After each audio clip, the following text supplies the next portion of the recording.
Sati was quite prevalent, and with the coming of the missionaries, the horror of a woman being burnt at a funeral pyre becomes one of the central narratives about the barbarism and superstition that beset the Hindus. In stages, particular kinds of constraints, legal constraints, are put in by the British.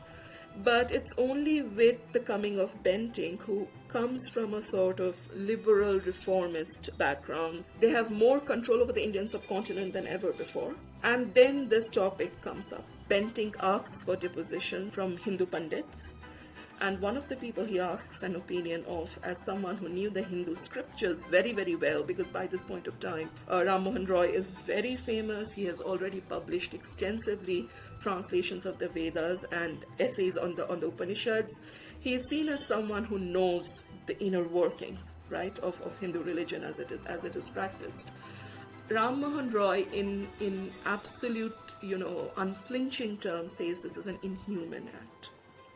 And for the very first time, and this is a point that Tanika Sarkar makes as well, Indian women are given the gift of being human.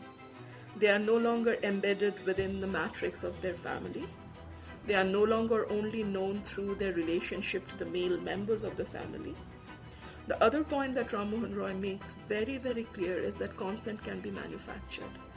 If someone is told throughout their life, the context is that if they became a sati, that would be the height of their achievement, of their merit, of their glory as a woman. Do you think they're going to make a different choice?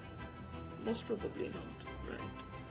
He also makes a point that the suffering that Indian women undergo throughout their lives, not being educated, not being able to have any opinions of their own, he says, how can you call an Indian woman weak and foolish when you have never ever given them any chance of proving their mettle?